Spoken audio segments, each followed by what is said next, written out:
Hi there, welcome back to Stories from the Internet. I'm your host, of course, Monty, and this is another video on Foodie Beauty as well as Natural. I titled this The Ones Have Spoken because putting ones in a chat is very powerful, and we have seen cases of that since Friday night into Saturday as well as into Sunday. And it seems Foodie Beauty and Natural are in a pickle of sorts.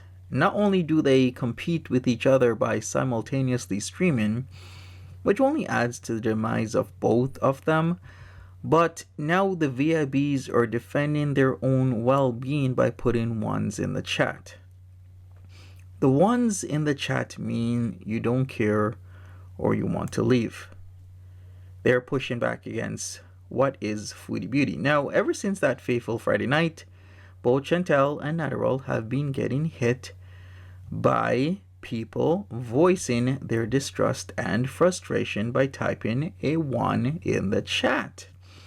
Furthermore, this is a constant theme and a source of both danger and frustration, as well as anger.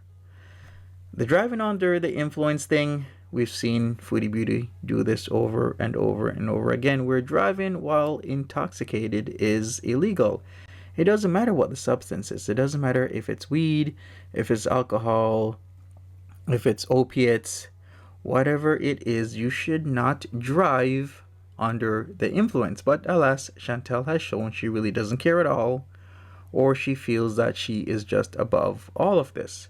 She does whatever she wants, whenever she wants, to whoever she wants, however she wants, no matter the consequence or consequences of her actions. Furthermore, let's talk about her making a lot of money, yet living in what would be considered a filthy rental coined the luxury villa.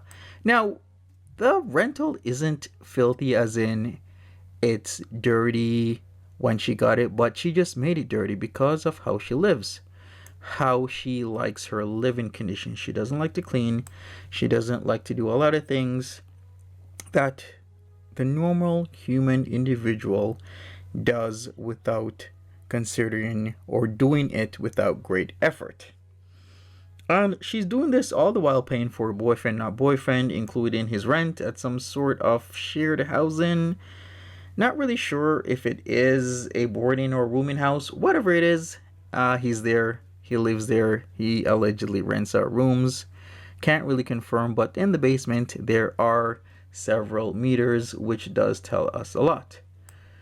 And she's doing this all while having poor health, both physically and mentally, having no savings, no 5 or 10-year plan, having credit cards at their limit, and allegedly flirting with payday loans. Now, I've heard this come up several times. People have been like, yeah, she has payday loans, she has payday loans. Well, I can't really confirm or deny that. All I can say is that it's come up, and that's it. And overall, for me, that would not be the life I would lead, especially when Playboard, yes, I'll put the pick up right now, has stated that she has made over $40,000 in Super Chats in the past 8 months, folks. That is a lot of money. And that is only since he has started live streaming. Could you imagine somebody's entire salary she gets in Super Chats? I can't even imagine that. And when you factor in AdSense, she's getting paid a lot more money.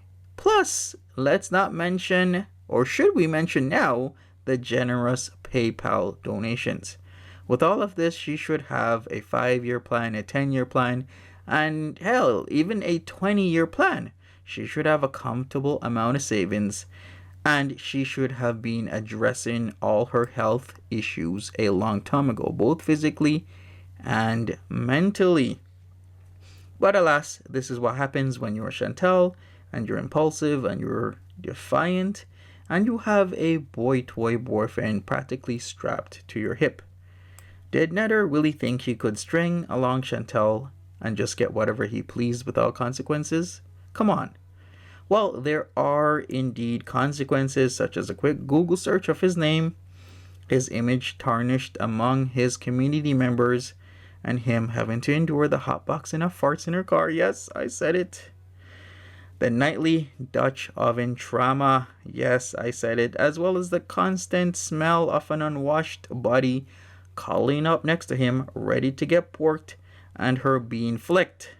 Plus, the poor table manners and the spackling of hair fibers on his clothes, his bed sheets, and practically everywhere else in the trap. Somebody, please give this man a slap or an applause. I don't even know what to do with this guy because of all the stuff he has to endure. I'm not really sure.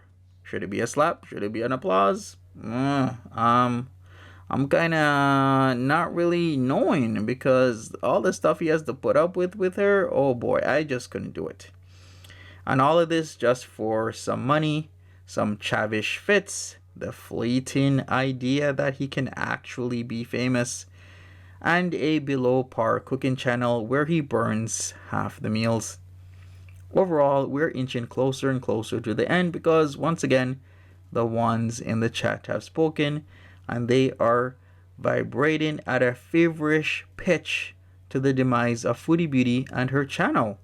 I mean, how many times will the Canadian foodie thug Chantel get stopped by the cops, get called by the cops, and shrug it off, and even get a cop visit without consequence? It's like she's the food mafia of Ottawa or something. Anyways, that's it for me. Please leave me a like, a comment, subscribe if you haven't subscribed. Make sure your notification bell is turned on, and to all, and I will see you later. Take care.